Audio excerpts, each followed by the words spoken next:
There are 3 different types of bleach: powder, cream, and oil. Powder lightener usually comes in little single-use sachets like this, or it comes in big tubs like this.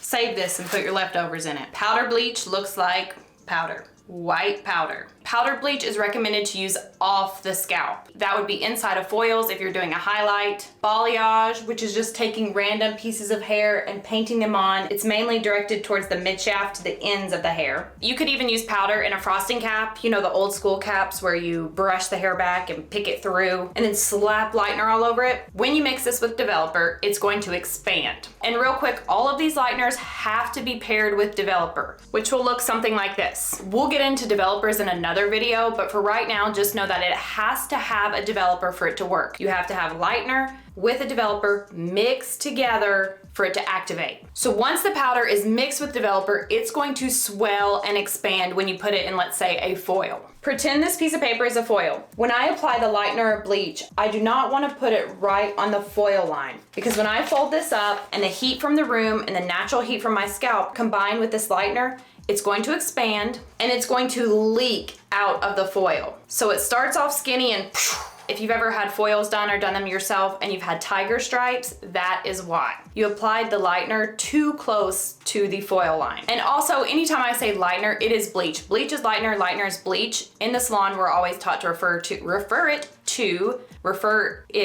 to, did that make sense? Probably not. Lightener. It's less harsh to say in front of a client that I'm going to lighten your hair today versus I'm gonna bleach your hair today. It means the same thing, just changing the verbiage makes it sound more appealing. Also, you may see powdered lighteners sold in different tints, usually blue and violet. The reasoning for the tints is so it helps lift hair just like bleach would, but also help cancel out unwanted tones that come up when you lighten the hair. When you bleach your hair, you are just essentially stripping away pigments of hair color. Just like putting bleach on a black shirt. You ever done that? And it doesn't turn it white, it turns it a reddish pink anytime the bleach will hit the black shirt. So it's not pure white like you think it would be. The same thing happens when we decolorize our hair. You can't just put lightener on this and get a very beautiful blonde color. It's not going to work. Hair has to go through stages of decolorization, which again we'll get into later, but you're usually going to end up with a lighter shade, but it's going to be either like red, orange, or yellowy, not a beautiful platinum blonde. That's a toner.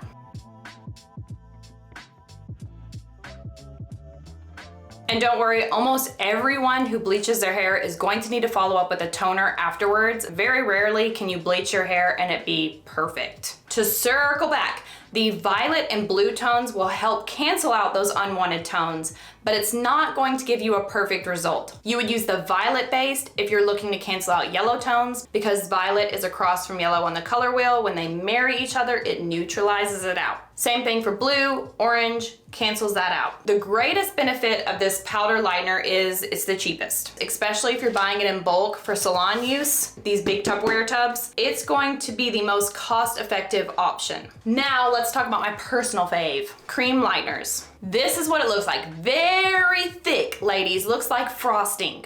Again, this has to be paired with a developer for it to work. It does not work just straight out of the tube. Cream lightener can do everything that the powder lightener can do. So foils, balayage, frosting cap, but it can also be applied directly to the scalp, right on the scalp. A great example would be a root retouch. If your hair looks something like this, blonde on the bottom, and you have really dark roots, and you wanted to retouch those, you would use a cream lightener. Cream lighteners have oil inside the formula. That makes it a lot safer to apply directly on the scalp areas and get directly on the root. But again, these can also just be applied in foils. And I would actually recommend using a cream lightener if you're gonna do foils, especially if you're doing it by yourself, on yourself at home. It stays that thick frosting-like consistency. And when you're applying it on the foils, it doesn't slippery slope as easily. The only downside is it is a little bit more expensive than the powder lightener. Oil lighteners are the least common of the 3. They are also the mildest, meaning they don't work as well or as fast. To keep this simple, this is basically the powder lightener that is mixed with argan oil and developer. And the oil looks like this. I've actually never smelled that before. It smells just like a perming solution. Because the lightener is diluted with so much oil, that's obviously going to make it least effective or milder. Oil lightener would be used for people with an extremely sensitive scalp, especially in the elderly. The skin gets thinner as we age. I know, what a racket, right? Making your scalp more sensitive. So for the older generation, this is a great choice. Also for any kind of body hair, if you wanted to bleach your mustache or bleach your eyebrows. I don't know about doing other areas, but let me know if you try it. Also, this is the most expensive option. Honestly, I don't use it a lot at all. So that wraps up the 3 main lighteners or bleaches that you can pick from when you're at Sally's. Well, the only thing I didn't touch on was box bleach or box lightener. Even though I'm a hairdresser, I'm not against people using box lighteners, dyes, whatever. We all have different preferences, different budgets. And honestly, if you dye your hair black and it's always gonna be black, the box is, it just works better. However, you will find, you will find once you learn how to correctly pick the one that best suits your needs and mix it up, you're gonna save a lot of money and it's gonna be the closest thing to getting a professional outcome. Box dyes are really harsh. All the metallic salts and chemicals, not that these aren't, they're still chemicals. They're just a little bit more predictable. So the goal for me is to help you figure out how to do this at home. We're gonna do it together in the bathroom. I'll link all these products I mentioned below and make sure you subscribe, click the like button. And if you need a laugh, you can check out my main channel.